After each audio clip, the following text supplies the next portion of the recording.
All right, welcome to today's News Talk segment. We have with us Superintendent of Schools Vince Clark. Mr. Clark's been a regular guest here during this very uncertain time of the year, of our lifetimes, really, with this COVID situation. I want to begin by saying I appreciate Mr. Clark being here first thing this morning after such an eventful evening last night, and I know it's been a long several days getting to here, and it's really unfortunate from my perspective that the simple act of going back to school requires such bold, courageous moves by our leaders. But I want to say that, and I think I speak for the majority of this community, is we're very proud of the leadership that the school district has displayed from its administrators, the teachers, the school board, and we support, I think the majority of this community supports this decision and supports certainly our students and the education. I know it's been a difficult few days for you, but take us through this process and what it took to get to the point where you said we are going back to school August 25th. Yeah, absolutely. And thanks, Chris, for having me on, be able to share this and some other things about our school day and our back to school plan. And it has, last night did cap off a kind of an overwhelming week for us. I'm not going to lie to you. The news that we got on Monday from the governor about, shutting down in-person learning was just really made me numb because, our leadership team, our district leadership, our school leadership, we've been meeting weekly, and we've been working daily, since all this happened back in March. Number one, to kind of wrap up, the school year. But then we went right into preparing at that time for August the 12th. That was our back to school day, which we delayed upon recommendation, and to the 25th. And then to get that news on Monday, and just kind of jumped over all the work that we've done in May, June, July, and August, getting ready to bring kids back to school, in-person school, was just really disappointing. But, we buckled up, and, my team, we put some options together. We continued to research what other folks were doing. We started getting feedback from our community, about, what we believe to be true, that our kids need to be in school, for a lot of reasons, not just because of the academic slide, but because of nutrition, because of, not laying eyes on them for almost 6 months, the neglect, the abuse factors in that, we got a lot of reports of just some depression and anxiety from kids, and it, really makes you think about year in and year out. This is one of the most exciting times of the year for kids because it's back to school and it's an exciting time. And, and that was just taken away from those kids. But, we best serve our kids when they are here. And, our kids are a reflection of our community. They're a reflection of our state. And, that's why we have a school nurse. That's why we have mountain comp care. That's why we have counselors. That's why we have an extra counselor at the elementary school this year. We have 2 counselors. We have a school resource officer that, not only protects our students, but he also serves them as well. Mm-hmm. Our students can bring him information where he can intervene, or he can rally the people to intervene. But there was just a lot of reasons. And, all those things started aligning to our beliefs, to the strong beliefs of our board, and who represents their communities, and they were getting feedback. And, we spent Tuesday and Wednesday digging a little deeper on that and said, okay, this is what we need to do. We made it an option, and you explained it. You described it just like I did.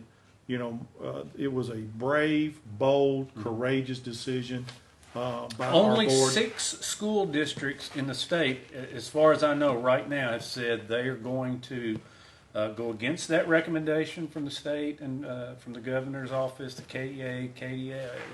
Seems like everybody around the central part of the governing part of the state is pushing for not going back. And I think I'm writing this somewhere around 100 districts have already said they will start with virtual. I do not know the numbers exactly, but it was pretty overwhelming, the folks that went ahead and adopted a virtual plan for that. I am seeing, after last night and today, that I'm seeing more school districts that are saying we're going to consider, an in-person or resuming their in-person model, which I think is good. I'm not going to judge the governor because I think he thinks he's doing what's best for Kentucky, just like I'm trying to do what's best for Crittenden County. And I think we made the right decision. I think we made the best decision for Crittenden County kids. Everything we do, Chris, is weighing risk against benefits. And it's everything that we do. Right. And this is no exception. And we're not discounting the coronavirus because we recognize that it's real, that it's here, it's making its impact in our state and in our communities, but more in some communities and less in others. And I think our Rocky community, the risk is low. And you're providing an option for those who have concerns. Absolutely. And you're providing everything they need to learn remotely. Yes. And folks have taken advantage of that. Well, I think we're right around 24% of our 1,300 students have chosen the virtual model, the virtual option, and it's a good option. I mean, it will support new learning, and it will support sustained learning. And we've extended that opportunity for folks that have chosen the in-person option. They can go to virtual through Wednesday. But by Wednesday, we need to nail it down. We need to know what our class rosters are so that we can prepare those buildings, because following, the Healthy at School document, one of the things is social distance inside the classrooms. And, we're pretty full right now. 76% of our kids, have chosen to come to in person, unless some folks choose to go to virtual. So that makes some of those classrooms with 24 students, that puts them around the 18, 19 range, which is acceptable for social distancing inside the classroom, and we can have flexibility with the mask inside the classroom. Unless they're moving around in the classroom, then they got to mask up. If they're moving around in the building, in the class, on the bus, we got to mask up. So the virtual option does give folks the choice. And then I mentioned the mask. We have safety protocols. I know folks are referencing things that's going on in Georgia and other places like that. But I like what one of my teachers told me this week. They said, I think we need the opportunity to show Kentucky and our nation that we can do it, and we can do it in the right way. And we've committed to purchasing extra masks, to do the thermometers, and we're going to be taking everybody's temperatures, as they come in the building. And then if someone is above 104.5 or 104 point, what is it now? We have a room, where we can isolate that child so that the parent can come get them. We have some hallways that will be one-way traffic, so we don't have kids meeting each other in the hallway. We can't do that everywhere, but we will in places where we can. We'll have assigned seating on the school bus, assigned seating in every classroom, and we'll have assigned seating when kids eat in the cafeteria, so that if we do have a case, we'll be able to backtrack and be able to say, okay, who had close exposure, and if they would need to isolate or not. But that also helps in, just maybe isolating 5 or 6 kids opposed to an entire grade level. Right. So those are all safety protocols that we have in place, that we've worked through the Healthy at School document. I want to remind our viewers, we do have a COVID screen here, we are not right upon one another. We have this in place so that we do not have to wear a mask while we are broadcasting. Also want to mention that today's broadcast is brought to you by Marion Pit BBQ. You know where it's at. It's on the south end of Main Street, and they've been doing drive-through meals since way before that was the thing to do. So drive-through way before drive-through was cool. And so stop by and check out the Hatfields out there, and they've got chicken and ribs some days. There's always a sign out front. Love their barbecue, and buy a bottle of sauce to take home with you too. Mr. Clark, feeding these kids and getting them to and from school, just those logistics, so much thought and planning has gone into that. And I know how much time you've spent. We've been in pretty close contact, and I know a lot of your other administrators and have visited with them from time to time over the last few weeks. And then, like you say, just almost to have a gut punch, you know, on Monday after all that planning, and and I know, as Chris Cook, your board chairman, said last night during the meeting, let's show all of Kentucky that Crittenden County can be the model for how to do this safely and to do it right. And you accept that challenge. Yeah, absolutely. Because we prepared for it. Sure. I mean, we have absolutely prepared for it. You know, if we do get a positive, you know, we're gonna send folks home, and we're gonna do a deep clean, and we'll let public health do the contact tracing and determine who needs to isolate. But then, you know, once we get through with our cleaning and we know, you know, who needs to stay home and who can come back, then we're going to engage kids back in continuing learning. And look, there's a good chance that's going to happen. Probably a better chance it will than not. If it doesn't, I think we'll be surprised to some extent. Yeah. And I think, you know, that goes back to, you know, the accepting a certain amount of risk to be able to continue learning, to be able to service emotional and mental and social needs of kids, to be able to feed kids, you know, to have a school nurse there to take care of them, SRO to protect them, school teachers that miss them. We all miss our kids so much, and we just, you know, I think they need to be back in school so that we can serve them. I looked at statistics. Of course, I look at numbers a good bit through this, and I keep hearing that science and the math, the numbers really support what we're having to do, some of these guidelines, and I believe wholeheartedly that most of them do. But when you start talking about young people under the age of 20, since the first of the year, there have been 44 young people from birth to age 20, 44 who've died in automobile accidents in Kentucky. There's been one person who has died from COVID since the first of the year. And, you know, to me, those are pretty important statistics. When I go to look, you know, I have 2 school-aged children. I want to know their risk. Sure. So I really believe wholeheartedly that this is going to be a safe environment. I wouldn't certainly put my children in it. I think they're more in danger getting in a vehicle and driving down the highway, the interstate, than going to school. Yeah. Well, of course, you know, we don't want any of those things, you know, to happen in either form or fashion.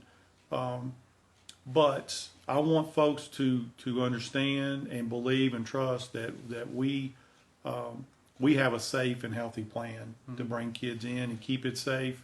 Now, you know, I'll say this: it just doesn't need to stop at 3 o'clock. It doesn't need to start at 8 o'clock and end at the school day at 3 o'clock. And you know, we're going to preach to our kids to continue forward, you know, before and after school with good hygiene, you know, with sanitizing, with masking up, and understand the value of social distancing. And we also ask our community as well, you know, to practice and embrace that as well, because for me, it's just not a matter of opening school, but it is remaining open, you know, so that we can sustain that. That's the real challenge. That is the challenge that's in front of us, for sure. Can you go through, I know that there's different protocols at each school. You have some the very youngest students will not even have to wear a mask.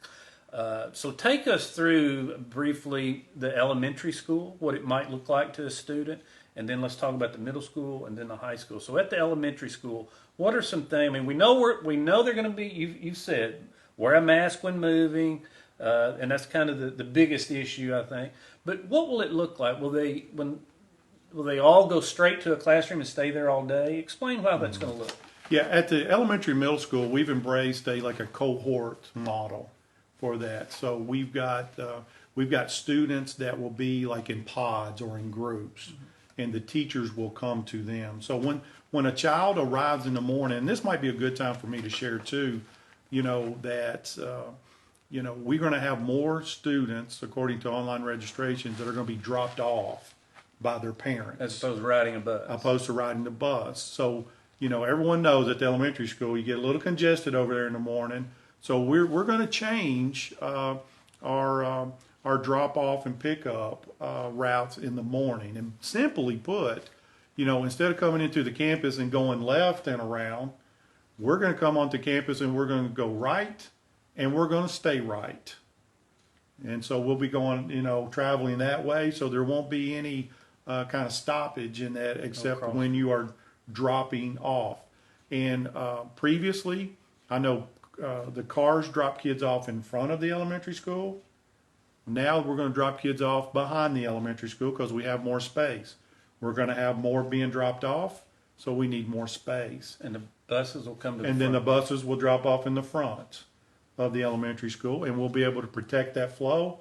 There won't be any crisscross of traffic, and it'll be stay right, drop off, pick up, and exit out the autumn lane. So and we will have more on this Oh, yeah. with a map next week. The CrittendenPress will put out its annual back to school issue, and we'll try to have maybe a map and some more description of this in next week's paper. I want to mention too that today's broadcast is brought to you by Marion Pit BBQ. They've been doing drive-through before drive-through was really cool in the COVID era.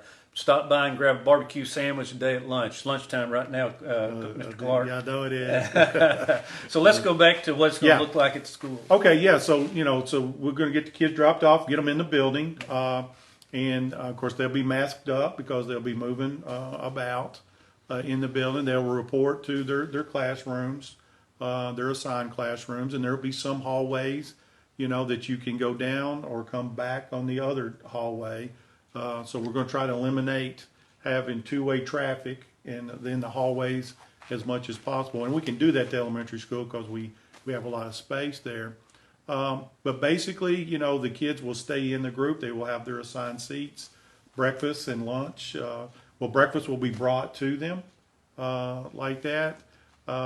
They will have class, and for the grade levels at the elementary school and middle school that are used to maybe switching classes, they will stay in their classroom so that we have a controlled environment there, and the teachers will come to them, all right, and rotate to those folks.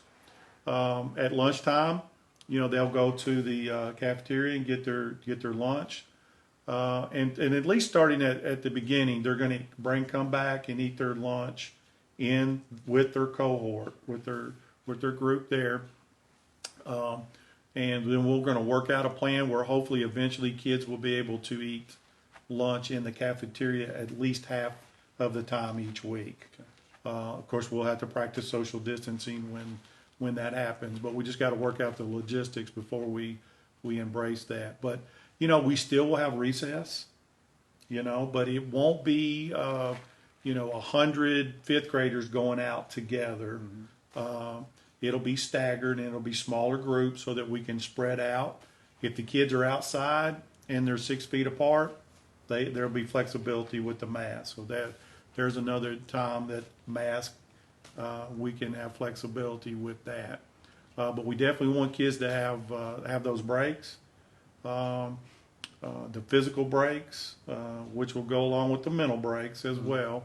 But yeah, we're going to have a kind of a controlled environment there, and there will be procedures on entering a room. So we'll fill up the room back to front, so we avoid the crisscross. We'll be doing the same thing on the buses. We'll be loading the buses from front to back to avoid cross and pass.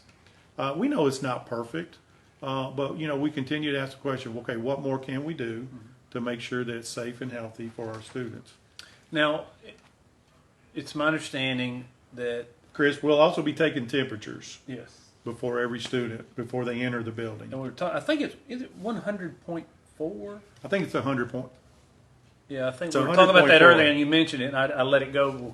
It's absolutely 100.4. Yeah, I think you said greater well, than. all these numbers and stuff. We get our minds. When you get our age, sometime your mind slips up. Okay. Absolutely. What did I say earlier? 104. Sorry about that. Yeah, I meant to correct it, but 100.4. It's my understanding that some bus drivers will actually have to drive 2 routes because of the distancing factor. And so maybe some students will be picked up earlier. Then you have to disinfect the bus, which will take about 20 minutes. And then you get back out on the road and pick up another group. So how is that going to affect the start of school? Will it vary for some students? Will Well, they get for there later? some it will, and we're working on that this morning. Matter of fact, we had a meeting this morning to line up our online registration with our transportation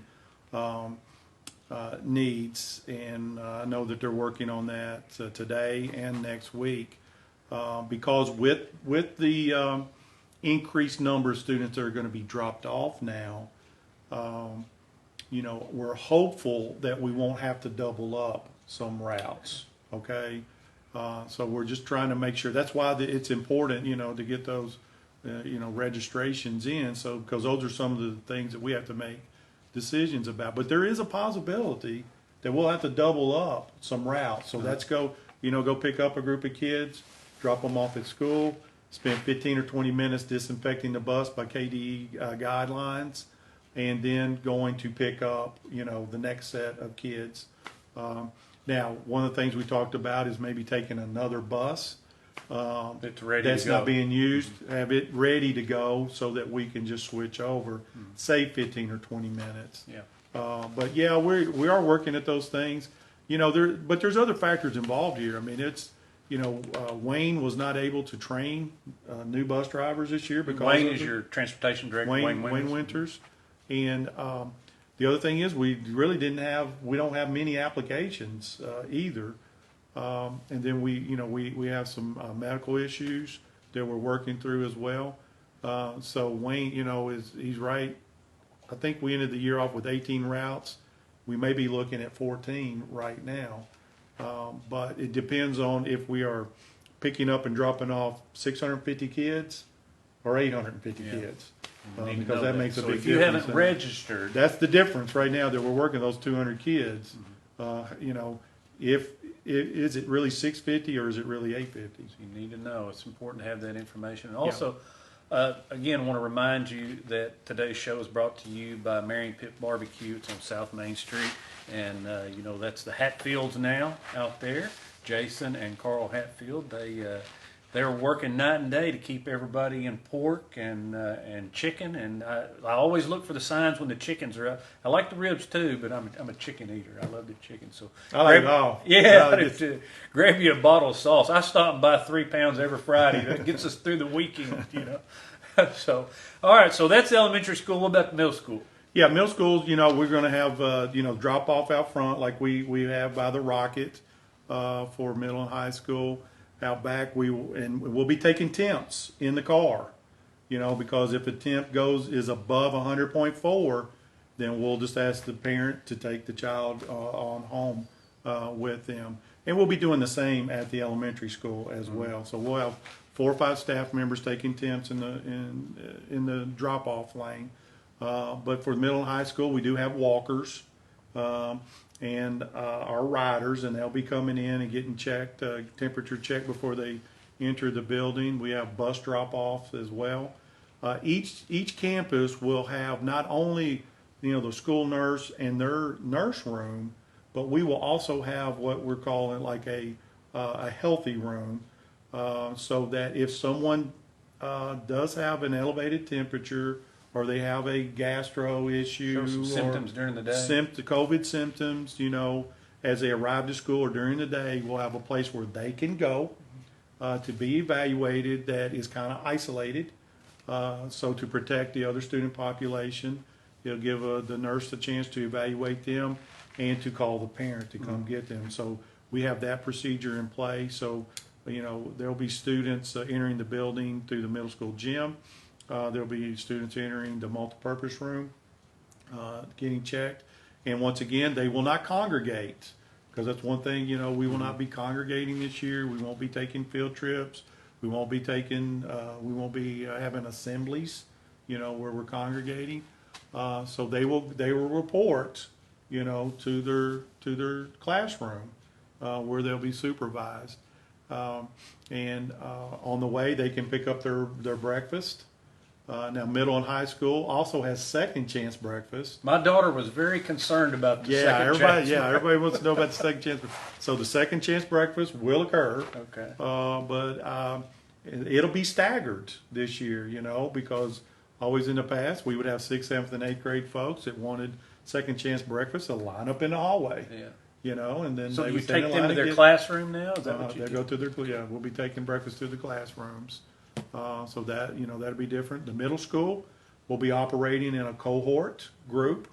So you'll have 17, 18, 19 students that will be in a classroom that will be served that way. And then their teachers, the math teacher will come at 8 o'clock, and then at 9 o'clock they'll go to the next class, and the English teacher will come.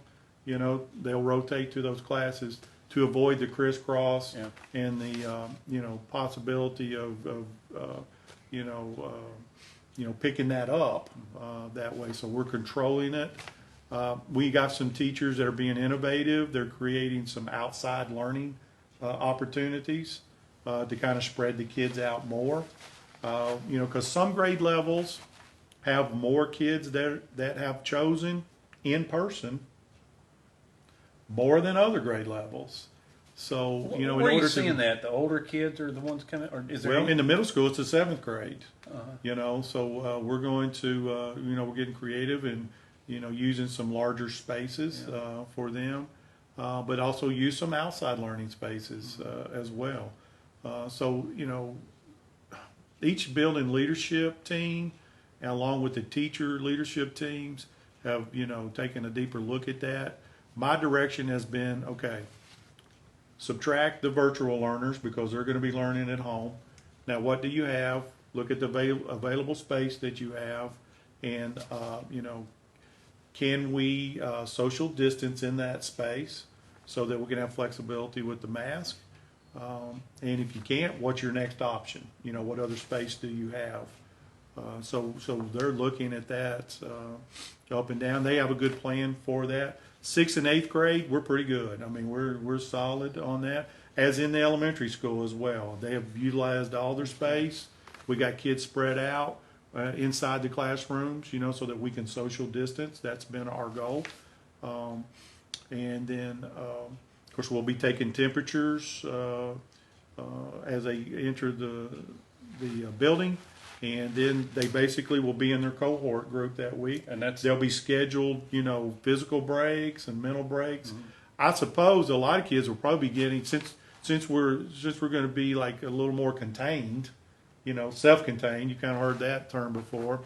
That there will be a need for more breaks, scheduled throughout the day. I've told my people, let's take the time and let's take the flexibility, provide the flexibility needed to make sure it's safe and healthy, and they have done a good job. We don't want them to feel like they're in an infirmary, right?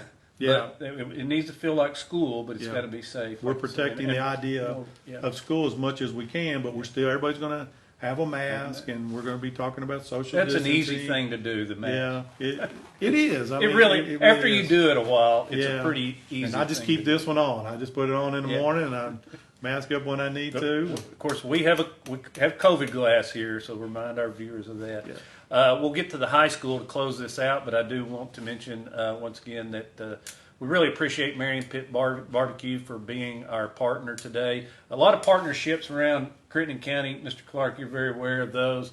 We appreciate the partnerships we have with our businesses, our retail businesses here in Marion, Kentucky, and appreciate Marion Pit BBQ, all they do for the community, and this is one of the ways that they support the Crittenden County School District is by supporting this show, so we can bring you all this very important and timely information right now. And I know we've got a lot of people watching. I see the scroll going through here. People are asking questions.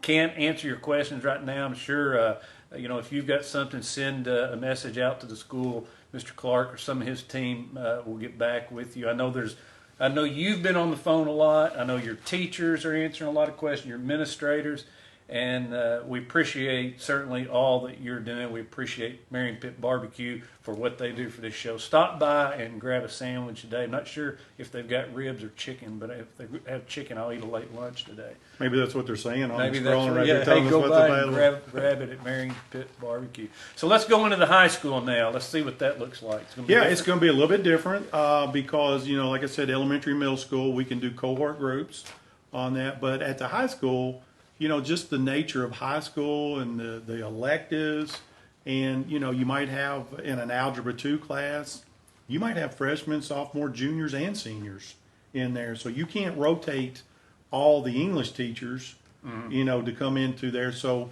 we will change classes. High school will probably resemble more of the traditional style of school that we've had in the past than we're going to experience in the other two schools. But it's just because of the logistics behind that. But with that being said, 24% of our kids are doing virtual. So at the high school, that means about 100 of our 400 kids at the high school are doing virtual. So we're able to spread those, 300, 310 kids out among the existing staff. We're able to spread those kids out and socially distance while masking, as we move in the building. There's a couple there. I know I met with Miss Principal Irvin this morning. They still have a couple areas that they're trying to figure out how to get. We do have a couple classes that are over 20. And they're trying to find them a larger space so that they can spread out in those classes. So they're digging a little deeper on that. How about the vocational school? We talked about this in a previous show, but now things have changed. And is it going to be open? Yeah, the thing that's changed since we talked last was that Caldwell County has voted to go virtual or honored the governor's recommendation. And the area vocational center always follows the home school there. It will not be open. So it will not be open. Those kids will be doing virtual learning. I think we got almost 20 kids that are they're signed up for their classes over there. So they will be engaged. They'll be in school, but they will be in person. Yeah, they'll be on our campus in our school, being engaged with their teachers virtually over there in the for the afternoon, because that's when our kids go over there, is the afternoon. Now, what about co-op students? You have co-op program. Is it still? Yes, it is. We will engage those kids with proper protocols as well. So that'll be just on a case-by-case basis. All right. Well, is that all the difference in the high school? Well, for the most part, we've got the kids picking up breakfast and having breakfast, but then we got the second chance breakfast. They will mask up and go to the cafeteria, get their lunches, come back to their classrooms to have lunch, and then we're going to work out a plan where the kids can have lunch in the cafeteria, at least twice a week, because that's a big space in there. But in the multipurpose room, we got some middle school class. We're having to use that space for learning space as well, so we have to coordinate that with them. Those are some of the kind of protocols and processes that we have in place. It kind of goes back to you just embracing masking up when moving, social distance when you can, being a good neighbor, paying attention. Is this a one-way hallway? Or is it, if it's a two-way, we got traffic coming and going in both directions, because it's the only way in and only way out, is to, practice social distancing there, try to be 6 feet apart on that. I think, for us, what we're trying to do is educate kids for the real world, and unfortunately, right now, coronavirus is part of our real world. That's right. And our options are either go home and lock the door, or try to coexist. I think that we can, with the proper protocols in place, practicing procedures, we can do it safely and healthy.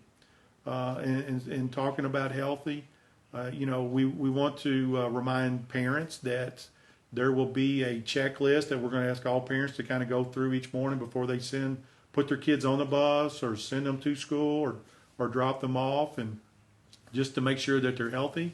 And we're saying it's okay if your child presents with one of these COVID symptoms to keep them home, until they're 24 hours fever free before you send them back to school. So some of this, and we've talked about that before, the absentee policy will be adjusted to deal with Absolutely. this. There's total flexibility with our attendance policy.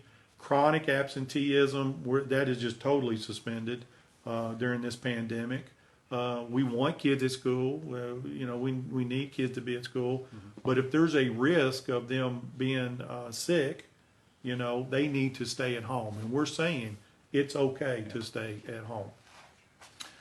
Well, again, we so appreciate as a community all the hard work and the determination the school district has put into safely getting our children back in school where the majority of this community feel they belong. And we appreciate the leadership of the Board of Education, the superintendent, the administrators who do not have an agenda other than to educate kids. And that's what they're passionate about. I know I've known Mr. Clark for many, many years. And one thing, he does have an agenda, and that is kids. And that's what you want in an educator. And I think this whole community, I read a good bit on social media last night of the outpouring of support for this decision. And the beauty of it is you don't have to send your child back to school. There is an option, a very good option, to stay home and learn from home. But for those who want to send their children to school, it is an option. And praise God that we have this community and the safety and really the security of this community, because we know that the incidence of this is very low here. If this were Jefferson County, we probably wouldn't have this conversation. So that we're proud that it can be recognized that we can do this safely, and we do so appreciate all of the leadership from Mr. Clark and the Board of Education. I want to again thank Marion Pit BBQ for sponsoring today's broadcast. Very important that we get this information out, and very important that I get a sandwich. I can hear my tummy growling. I have not had lunch yet, so I'm gonna, as soon as I leave here, I had a barbecue yesterday. I think I'm gonna have one again today. That's good. Every day. Maybe some chicken. I do need chicken. Mix it up a little bit. So, any closing thoughts, Mr. Clark, on going back to school, on this decision, anything at all? We'll wrap this up. We're about out of time. I think we've been going quite a while today. I'll make it quick because there are a couple of things, and I appreciate the kind words that you shared on our behalf. And I have to say, the credit goes to our district central office, our school building leaderships, our principals, our assistant principals, our curriculum coaches, who have absolutely spent the entire summer getting ready for this back to school in person plan for us. They are amazing. They are problem solvers. They're critical thinkers. They're smart, and they think of things that I can't think about. And that's what helps gets us to this point where we're able to present this opportunity. So all the credit really goes to them, and then our board that just had the courage to step up and say, look, regardless of what's going on right now, when we weigh all the factors, the best thing for our students is to be back in school. So I'm very grateful for that. And then in closing, we've got, as you heard me mention the Healthy at School document, and social distancing is part of that. And the principals did share with me this week that most of our grade levels are full. I mean, right now, we're full. There's a couple of exceptions. So we are freezing. enrollment for non-resident students. And we will consider putting you on a virtual program if we have Chromebooks available. So if you're from a neighboring county, Right, where we have open you have a reciprocal agreement. but we're full as far as that's concerned. And then for resident students that have not enrolled as of yet, we will place you in a virtual learning plan and place you on a waiting list for an in-person spot. So no vacancy. Yeah, well, pretty hot ticket. There's right a couple. now. It depends on what grade levels, Yeah. but we had 70 kids that were registered last year that have not registered at this point. So as soon as they register, when we can evaluate, if they have a spot or not. But I mean, I'm talking about each grade level. If there's spots, it's one or two. I mean, and there's several that we are full, absolutely full. We hate to do that, but at the same time, we need to protect the folks, that are registered, that are assigned spots, because if we go over in those numbers, then we're going to have to ask kids to mask up all day long. And, we don't really want to do that. Yeah, I heard Churchill Downs was only going to be able to let 23,000 in for the Derby. Okay. Yeah. All right. Yeah. Yeah. Okay. Yeah, Let's reconcile that. Don't get me going on that. Anything else, Mr. Clark? That's all. That's All all, Chris. right. I do appreciate you having us on and being able to share, details of our plan moving forward. And again, next week, the CrittendenPress will have its annual back-to-school issue, which will be just full of all sorts of information. Hopefully, we'll answer all your questions. I'm sure we will not be able to. And if you have questions, I know it's you have your teacher's email, you have the administrator's email. You can get online, all of them are on social media. So everybody's open to answering all of your questions right now, and there are many. Appreciate Marion Pit BBQ for sponsoring today's show. Stop by and grab a sandwich and look for their sign out front on rib and chicken days. And also grab a bottle of sauce when you pull through the drive-thru. They've been doing the drive-thru since way before it was cool. Thank you again, Mr. Clark, and God bless you all, and good luck. Thank you. Thanks for all the support we had this week. It meant a lot. It was overwhelming.